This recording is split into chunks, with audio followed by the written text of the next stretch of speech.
kutoka 7% hadi 7.5 hadi 7% kwa kipindi cha mwaka mmoja, assumption yako ni utitiri wa bei wa kodi. Labda niseme hiyo haiko sahihi. Nilieleza pale, unajua uchumi unapimwa kwa kipindi hadi kipindi. Kwa mfano kipindi cha mwaka mmoja inakuwa kwa specific area, unautizama uchumi mwaka huu ulikuwa kiasi hichi, mwaka huu ulikuwa. Sasa katikati pale, kati ya mwaka hadi mwaka, kuna mwaka unapanda, kuna mwaka unashuka, kuna mwaka unapanda. Kuna factors zinatokezea. Kwa mfano kwenye kilimo, bidhaa pengine za kilimo katika mwaka ambao unapanda sana ni ile miaka ambayo pengine kulikuwa kuna msimu tunasema boom la karafuu, panda. Tumevuna nyingi, tumeuza nyingi, inapanda. Lakini kuna mwaka pengine haukuwa wa msimu, inashuka na kadhalika. Lakini tumekuwa tukifanya projection kwenye viwanda. Sasa viwanda kwetu sisi vinashirikisha vitu vingi, hata uchimbaji wa mawe na kokoto, niseme viwanda. Wakati mwingine kuna mwaka shughuli za ujenzi pengine zinapungua kidogo kwa sababu moja ama nyingine, misimu na kadhalika. Sasa kushuka labda kwa ukuaji, sijasema uchumi kabisa, ukuaji wa uchumi kutoka kipindi kimoja hadi nyingine ni jambo ambalo unalitarajia wakati wote linatokea kutokana na zile sababu ambazo zilipita kwa wakati ule.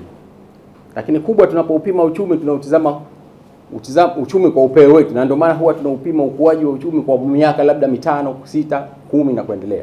Pale ndio unaiona ile trend, na maana hata kuna yale yaliyojificha ndani, yale yanakuwa huwezi kuyaona. Kwa hiyo haikuwa sababu ya utitiri wa kodi, pamoja na kwamba tunasema kodi hizi zina impact zake kwa kiasi fulani, lakini sio sababu halisi kwa kipimo ambacho tumekifanya kwenye hii swala la uchumi. Lakini jengine ukataka kujua kwamba nilikupa asilimia pale. Hawa nani wafanya biashara. Unajua hii ilikuwa ni tangazo ambalo halikuwa na projection. Ilikuwa tuna ile tumetoa tunaita tax holiday. Yaani tunaamini kwamba wengine wamejificha huko. Hata ile takwimu yao pengine hata kuipata unaweza usipate vizuri. Wale ambao walikuwa na kodi ambao hawajazilipa. Sasa tulipofanya vile ni sasa na kwamba unapomwaga mafuta taa katika shimo ambalo unajua kuna nyoka. Ni kwamba hujui watatoka nyoka wangapi kule ndani. Lakini unamwaga ili wakisikia harufu ya mafuta watatoka. Sasa unapo project sio necessary utajua kama humu watatoka nyoka 100 kwa sababu unakisia kuna nyoka. Kwa hiyo tulifanya hii in a good way, lakini tukitegemea kwamba of course tulikuwa tuna matarajio yetu, projection yetu. I cannot give you exact number, tulitaka iwe namba ngapi, 1000 ngapi na 100 ngapi, kwa sababu again inatofautiana kutokana na hizo sababu nilikwambia. Lakini kimsingi tukasema tulio collect tunadhani, yani kwa mahesabu yetu ya haraka ni kwamba itakuwa kati ya range ya 20% mpaka 22. Ndio ambao walitana wakija na wakisema kwamba sisi kweli tulikuwa tunadaiwa na tunalipa hii principal, tumesamehewa interest. Sasa niseme kwa lugha nyingine ni kwamba hii tulifanya kwa nia njema, na nitoe wito kwa wale ambao pengine wamejificha bado, wanadhani kwamba naweza kujificha tu hivi. Kuna siku unajua mifumo inasoma, kuna siku tutawajua.